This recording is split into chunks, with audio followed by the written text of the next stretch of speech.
Welcome to Resident Evil 3, the board game.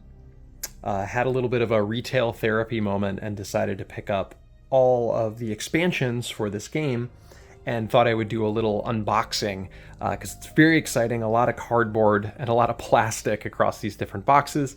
As you can see, you've got the base board game here, and then the first main expansion, which is the City of Ruin, that adds a couple additional minis and mechanics and scenarios. And then we've got the Last Escape here, and I'll kind of go into what is kind of covered in each of these as we look at them one at a time. So let's start out with the base board game. I'll get this guy centered. So we've got our big pal Nemi on the cover, and we'll do the very satisfying airtight removal of this box. And I have gone through and taken a look at this and organized a couple of the components, but I've kind of reorganized it so that you can get the effect of seeing it for the first time, hopefully. So you can see a really great touch here. They've got the introductory scene from the original PlayStation 1 game. This is the warning, the content warning that appears when you first boot up the game before the main music plays. Incredible touch that they start the box off with that. And you can see here we've actually got a dashboard that reveals almost a kind of an overworld map of how you play through the game. So as you can see, you have a couple of unlocked scenarios to start out, and as you go, you can use different tiles to cover these guys up, move through and discover different areas of the town. The idea, just like in the third game, you're looking for different components to repair the cable car, and that'll take you to the clock tower with the final fight with the Nemesis. Stage 1 there. So really great concept here. You also have basically this is a dashboard, right, that shows your campaign progression, but it also has areas for the different types of item cards, A cards, B cards, and C cards, and a danger level. So you'll have a little token that you'll scooch up as the scenario progresses and as you make certain decisions throughout the game. This danger level will start in the green, go to yellow. Once it hits yellow, certain effects on tension cards activate and get harder and scarier. And then when you get into this area, it's the mission critical, danger red. And that means the cards get even more dangerous. And of course, once you reach the top of this bar, you get one more turn to complete and lower the danger level. You need to complete the entire campaign before you get to the top of this bar. Once you go past this bar, it's game over. You've lost the campaign and have to restart. So you'll see this kind of incremental progression throughout the campaign. It gets a little bit harder and harder, which is cool. The one thing I'll say negatively for this guy is that it is a cheap, it looks great, but it's a cheap piece of paper at the end of the day, and really an opportunity, and it's something that they did in the one remake game to laminate it properly. So I may actually end up getting this laminated just so it looks a little bit nicer and can hold up to some damage. Of course, they're gonna, ask that you invest in some of the expansions. Well, good news for them, we already have. Here we have our scenario booklet. This is a basic breakdown of all the different scenarios that are covered within the base game. You can see here, I can tilt it so you can see a little bit better. There's a description of each of the different scenarios, the kind of board setup, and kind of a legend across the different maps that you are assembling with the different tiles. There's also encounter dice, so when you land in certain areas, you have to roll these encounter tables to determine what enemies you're going to go up against, any special rules, things like this. There's some really great artwork in here.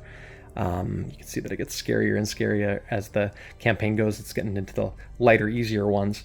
But kind of a breakdown of the gameplay and how you set each of the boards up as you progress. We also have the instruction booklet here, which kind of walks through all the different rules. I think I've got a pretty good understanding of how the basic mechanics work, at least things that are carried over from the remake of the first game, or the RE1 board game, which is our starting point, the first ones that we got into. But there are additional mechanics that are introduced in this third one, and we'll walk through those a little bit more. There's gunpowder, there's fire tokens, a couple different things like this. So good, very useful to have on hand. They got a quick reference on the back for, what certain reactions are and how they work. Really great little resource there. And here we have the different components. So I went through some of the work of getting these different ammo tiles assembled and the like, just so that we wouldn't have to, see those not in their true form. But you can see here we've got all the different tiles for the different types of ammo that you get. You've got grenade launchers, shotguns, magnums. I believe there is a assault rifle somewhere in here. Oh, there's my cat participating in the unboxing, which is really helpful too. Yes, you're very sweet. There you go. This is not her first time looking at these components and stepping on them, trust me. So we've got that. I've got another little packet here that has the different encounter tiles that you can roll over. Basically, the more severe this color is. You've got the yellow guy at the back here. If you roll yellow, it's a little bit easier. The encounters on orange are a little bit more challenging, and of course the ones on that crimson red are pretty brutal, as well as some of the different kind of unique tiles that you can uncover. Some are like narrative events, things like this. We of course have our health trackers for the different characters. There are 4 of these. Basically you put a little tile at the front, and then as you get damaged, you scooch that down into danger. So just a nice way to keep track of each player's health. We've got these components here that are kind of a breakdown with the typewriters and some of the different doors that you can have. This is another kind of bang, I think, against the board game, is that they have these tiles which are fine, but they are a little bit difficult to see in terms of how they're lit, and don't exactly capture some of the immersive feel of the game. And I'll show you real quick. Be right back.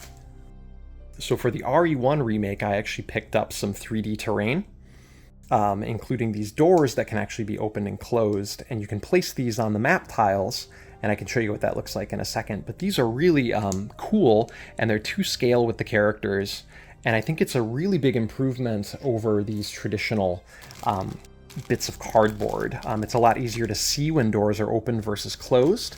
I also have a couple for the typewriters and ink ribbons and things like this, the stairways, and I really think it helps bring the map to life a little bit more. You've got some beautiful artwork on these tiles that I'll show you, and having some 3D terrain I think really grounds it in a way, and having the proper character minis and the enemy minis, it just makes a lot of sense to have that 3D terrain.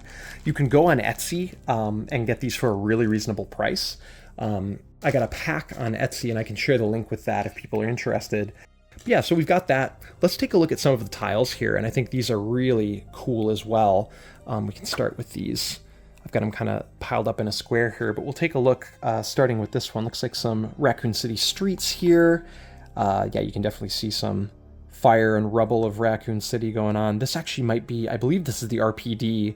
I think it's that corner with the boarded up hallway, if you'll remember from the remake, where you can board up some of the windows. Not totally sure. It's kind of hard to tell sometimes out of context. Here we have an outside Raccoon City streets. You can usually tell it's like RPD versus, you know, outside in the streets. You've got some rubble and some wreckage here. Some burning rubble. I'm going to miss a ton of references, I'm sure, on these tiles, but I'm looking forward to discovering them as we go through and play. Outside wreckage and some of this. Let's take a look at some of the hallway pieces here. Here we've got internal versus external city street. A couple more of these guys. This definitely looks like the clock tower. You can see that kind of nice ornate coloration there, because the final scenario that you play is in fact the clock tower, which is really cool and exciting. This might be the outside of the RPD. You can see those kind of marble looking pillars. Let's take a look at these guys. Yeah, I've got some really nice detail here. Really nice art, and I think they've really boosted the brightness setting when they got these printed onto the cardboard, because you can actually see, and they look very nice. This actually, if I remember right, this is where you first run into Brad, and he runs away from a bunch of zombies with this this white chalk. It's a very iconic area with the stairway that you go down. This is near where you get the shotgun for the first time. What a great touch there. I think this might be hard to tell. I think this might be the chapel or somewhere inside of the clock tower. Here we've got outside on the streets there. Very, very cool. I've got a couple floor, kind of an internal area, some wreckage outside. This kind of looks like the office where Murphy gets killed by Nikolai. I think it's that like sales office or advertising spot where you have to enter in AquaCure or whatever the different umbrella products are to get access. This definitely looks a lot like that. Got a little pushable step ladder there too. That's cool. Let's take a look at some of the bigger tiles. I think these are a little more iconic if I remember right from my first glance. This is the Stagla gas station, which you'll remember you run into Carlos, and you can run into Nikolai out here too, but it's a really iconic area. There's some dogs that spawn here, and you have to use a hex crank or a wrench to get this open. This is really cool too. You'll note this is the very first area of the game after the initial sequence where you run into Dario. Let's see here. This is the, oh, so cool. This is the piano room in the clock tower. If you'll remember, there's entrance to the safe room here where Jill gets injured and has to recover. We've got the clock tower here. You can see there's the first floor. I think there's the music box solution somewhere down here, but you go up the steps and move around here. This is where there's some giant spiders blocking your path. Really cool. Note there, this might be Jack's bar, or Bar Jack, where Brad gets bitten. Looks very similar to that in terms of the design there, but really cool. And then you'll see here, we have the larger tiles, which I believe are for the 2 boss encounters that come with the base game. So you can see we've got the courtyard of the clock tower where you fight the Nemesis. You see some of that fire in the distance there. And then I think this is where you go up against the Gravedigger, although in the game you're actually in kind of like an underground sewer area. But it kind of matches the look of that area generally on the surface level. So we'll see how that plays out in the game proper. So you can see here, a lot of plastic in the box. We'll take a quick look here. Got another health token. We've got our different item packs here, and I can open these up, of course, but you can see there's for the different items and weapons in the starter deck, and then there's some A and B items in here, I'm sure. More B items, probably some C items in there too. We also have some of these map tiles that you use to fill out that dashboard. So when you unlock Downtown 2, you can put this there to signify that you've unlocked that area. And here you can see we've got these flame tokens, which are pretty cool. And these can be very, very impactful to the gameplay because they lock certain parts of the map down. And if you, I believe you end your turn or start an action, it's like end an action or start an action on a flame tile, you have to roll to see if you take damage or not.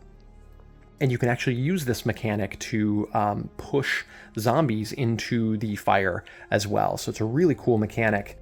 We've got our character tokens, we've got wound tokens here. So let's take a look at some of the monsters. I think there might be only a handful of zombie sculpts, but they're good sculpts for what it's worth. You can see here we've got some detail on these guys. Reach in, see some of those kind of like pock marks in the material of the shirt. Really cool.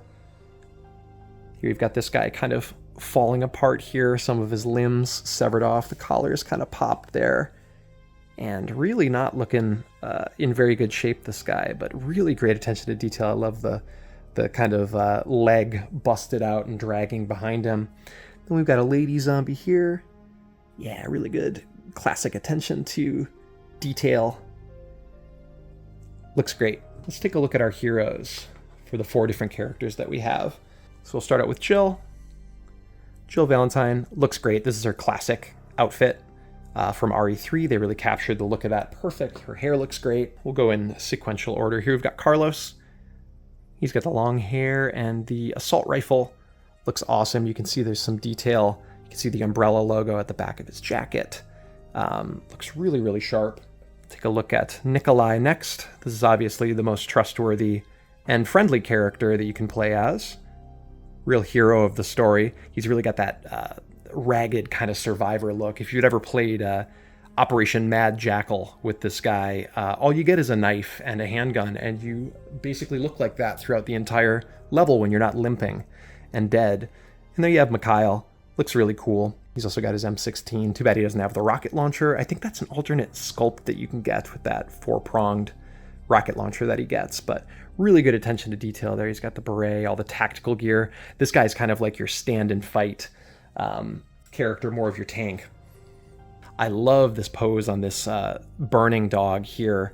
If you remember the scene in the game where they jump through the fire, and I think it's a unique effect these guys have in this board game where they can not be affected by fire, which is a really nice touch. They just hop through it. You've got a prowling Cerberus there. It looks really cool. Yeah, we've got our Drain Demos here doing their kind of reach out, scary grab attack with that ungodly, horrible sound that they make. Got that chitinous kind of crab-like shell. Really good attention to detail on these guys. Looks really good. And this is one in more of a crawling up the wall or along the path to come get you. Really good attention to detail on these guys. I love the look and the menace of them. Here we've got the Gravedigger. You'll notice a pretty small sculpt, actually. And thankfully, the City of Ruin definitely rectifies this. But he's a bit of a little guy. You know, if you imagine the normal characters are... Let's do a little side-by-side. Look and see Carlos versus the Gravedigger. It's actually like, oh, this guy's actually not too big a deal. He's pretty small. Trust me, he will hit a growth spurt when we get to the next pack. Here we got to take a look at Nemesis Stage 1.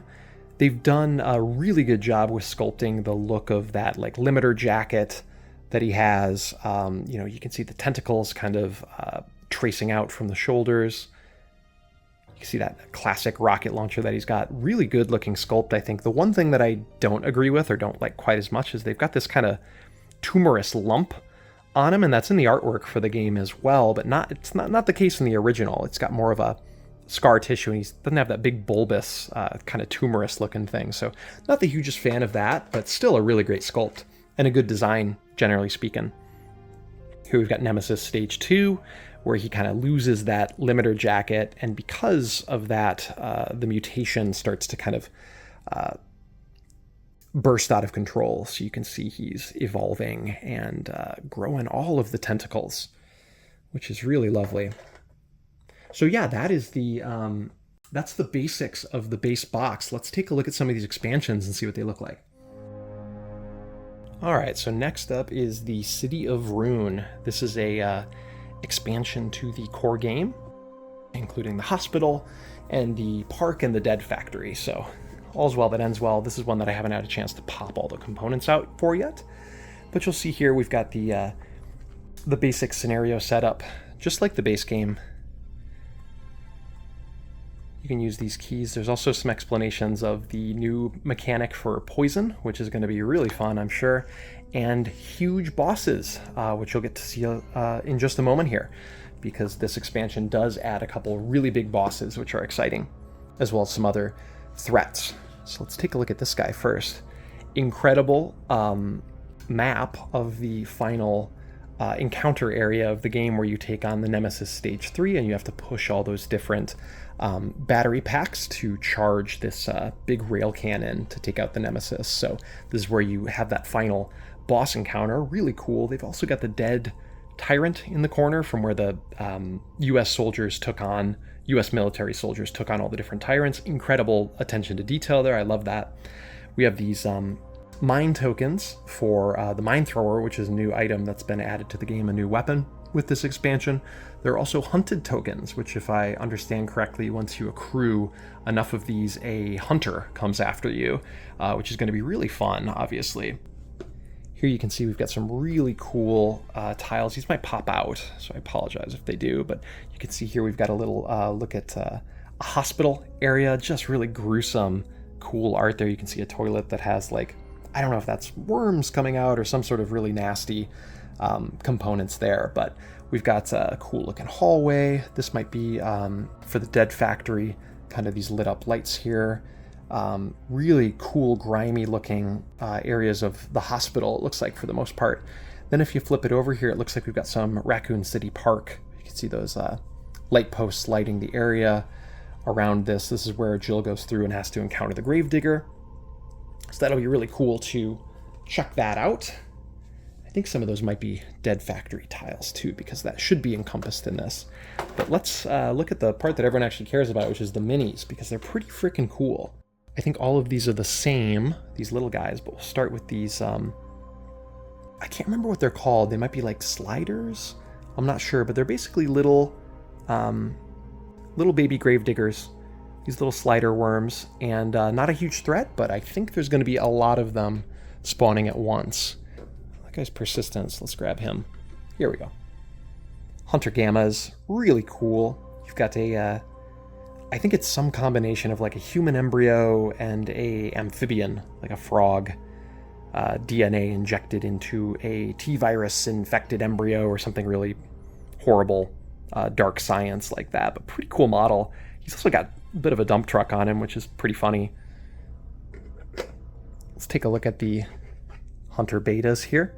These are basically flawed hunters that were, I think, rejected by Umbrella. Some rival corporation perfected these hunter types, and so all of these are kind of discarded abominations, which is kind of a cool theme for the hunter classes, because I think both the Gamma and the Beta were considered pretty hardcore failures in the eyes of Umbrella, but really cool detail there. You can see he's got these kind of rampant, nasty growths going on. Gravedigger first. As you can see, massive model, almost as big as the cat in the background. Really cool looking sculpt here, a lot of attention to detail. You remember I showed up the smaller Gravedigger, and he's hit a bit of a growth spurt, like I said, since the last time we saw him. I love this like action shot of him emerging after boring through the ground. We've got the brickwork, these veins, and nasty looking, almost like pustules or growths. There's some like scales on this guy as well. Really cool sculpt, and a massive base too, so he's going to be moving around across the different tiles and causing trouble. And last but not least, for this expansion, we've got the Nemesis Stage 3 in all of his really gross glory. Just an incredible sculpt. It really matches the base game very well. You can see this exposed rib cage that he's got, and it's like I don't know if that's the Tyrant's brain at the back there, or if it's his brain, but really, really cool to look at. Just a really disgusting mini. I would love to paint this guy up, actually, if I can find some time to do it, because that's just really good attention to detail. I think there was some opportunity to do more with the base, either make him a little bit bigger to make use of this kind of real estate, or put some, a little bit of terrain like they have with the Gravedigger and the bricks, but still, you can't fault it. It's a really, really beautiful looking mini. We'll pack this guy up and take a look at the final expansion. Sorry, Sheeta. I know, it's not fair. You wanted to step on that. All right, so last and certainly least, we have the Last Escape expansion. You can see it's a bit of a smaller box. Let's get this guy open. So basically, you can consider this a bit of bonus content. Really not necessary for the game per se. It does add a couple optional scenarios and boss fights to the game, and the idea behind this is they give you a couple different alternate types of game modes you can play, like the hard mode, knife-only mode, just enabling some of those mechanics. If you ask me, these probably should have been enabled, or you could be able to look at the rules from the base game. I don't see a reason why they wouldn't let you do that. But the main kind of theme of this expansion is it's a bit of a what if. So the idea is there's a ton of different characters that die throughout Resident Evil 3, and hey, wouldn't it be cool if you could keep them alive, encounter them, and recruit them to have as part of your party. So basically, this augments the base campaign, where as you go through it, you can pick up some of these different survivors. However, it also adds kind of a permanent death mode, where if you lose a survivor on a mission, they're gone for good. And kind of a cool thematic way to save as many characters as possible and do a little bit of that what if. There's also a handful of different enemies, which we'll show off as well, but kind of a nice little concise booklet. I've taken a look through some of this because it was the first thing to arrive and I got antsy to take a look at it, but this seems to be where you go up against Nikolai in some sort of encounter. It doesn't really seem like it fits, because obviously you can go up against him in the Dead Factory, and you can fight him from like the radio tower of the Dead Factory in that helicopter boss fight, but kind of just randomly in the middle of nowhere with a sign here. Not sure what that's supposed to be. We have a couple different items that are added, some handgun items and first aid spray. Here's like a survivor token for, I think, if you find a survivor. There's knife-only stats. So these are basically improved knife stats if you're only going through the game with the knife. Really cool that they included that as an option, because that's a really iconic feature of the old RE PlayStation games. You could beat them all with a knife, crazily enough. They do add a samurai edge, I think this is for Barry, as one of the characters, and they add some blue herbs too, because you need these to counteract some of the poisonous enemies that are added. Here we've got our brain sucker enemies. Really cool looking. They're pretty similar to the Drain Demos, but they've got this kind of twisted twin. You can see their spinal columns are almost overlapping with each other. Really twisted and cool looking design. I never really paid that much attention to the models in the PlayStation game, but that's pretty cool looking. And then obviously we've got the crawling behavior too. These are, I believe, the same like enemy rig as the Drain Demos in the game. So they're basically the same enemy. It's just that these guys are a little more sauced on stats, if I remember right. Now let's take a look at our giant spiders. I think these have the same models. So I think it's just one sculpt, and you get 2 of them. Pretty cool dynamic pose on these guys. A little bit of arachnophobia for everyone. You see like the hairs on them. Ugh, pretty vile. And I think these guys have a special effect, at least in the RE1 remake, and it might be in this as well, where if you kill them, you get little baby spiders that you have to deal with, which is pretty nasty. No model for those, of course, but pretty cool. And here we have the crows. See, they're picking over a dead zombie corpse. Pretty good attention to detail on these guys too. Got the spread wings. Pretty cool looking. Yes, you can see there's a handful of cards that are added, kind of a character profile or an enemy profile for the crows. Low threat level. You know, they got only 1 health, but that's pretty cool. Giant spiders are actually pretty chonky boys. They move quick, and they have 3 health, which is a lot. And then brain suckers with 5 health, which is pretty brutal, and they poison. These are going to be really nasty characters, and you can see they have a special effect where if they get attacked, they perform that poison kind of lashback attack with 3 range. I think these things are probably a little bit OP. That's not great. We have some of these like event cards and different things that can happen.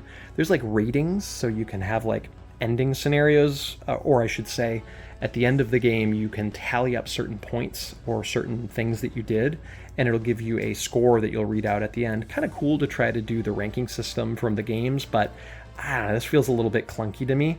I think this is the Mercenaries Mad Jackal cards here. So if you want to go through basically like an enemy blitz, that is a mode you can play in the PlayStation games. You go from room to room and set these up and take out the enemies. So you get loaded up with ammo and weapons and try to blow through some enemies. We've got a Nemesis Stage 2 fight. It's probably pretty tough.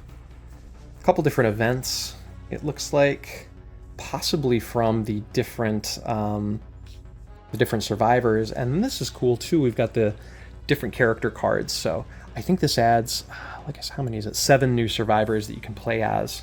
So each of these guys has different special rules and effects, which is really cool. Got Murphy, Tyrell, Barry. I'll show you some models of these guys quick too. And then you've got the advanced versions of the base game characters. Basically just gives them a different set of rules and conditions that they can work under.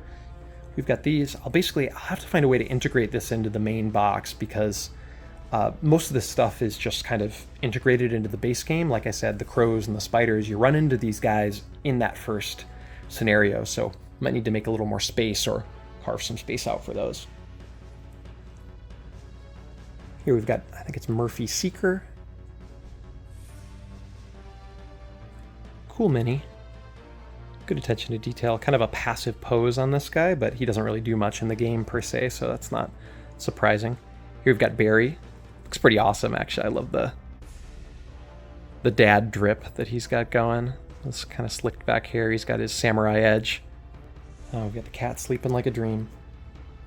They really pack these guys in here, but they are cool models. Here we've got Dario, the great novelist. Bit of a mess, this guy, but apparently he's actually pretty good. He helps control the severity of the tension, or I should say the severity of like the town danger or the city danger level, which is pretty cool. We've got Brad. He actually has a special rule where if Nemesis shows up, he has a harder chance of dodging, which is hilarious considering how this guy gets taken out. It's really Brad's trilogy at the end of the day. He's the most important character. Here we've got Marvin. Yeah, really cool sculpt for Marvin. Love the tactical gear that he's got. He's got pretty jacked arms too. He's looking good. Here you've got Tyrell. Looking awesome. I wish we would have seen more from this guy in the base PlayStation 1 game. But at least he gets a little bit more in the remake. And then I think this is supposed to be Advanced Tyrell that come into focus. Yeah, you got more of an action pose there. Cool to see Tyrell without like grievous wounds on him from the base game. Actually gets to do stuff now. But yeah, that's Last Escape. So there you have it, folks. Little breakdown of the different expansions with the game. Like I said, this just adds some characters and some different gameplay scenarios. Nice thing to have, but probably not mission critical. City of Ruin, I think if you're looking to get this board game and kind of expand on it, this actually adds a lot of cool looking plastic and some cool mechanics and maps. So I'd say this is the guy to go with. And it should be really interesting to see how all of this plastic and text and cardboard interact together. So thank you so much for watching. Feel free to leave a comment if you got any questions or anything like that. And hey, roll on.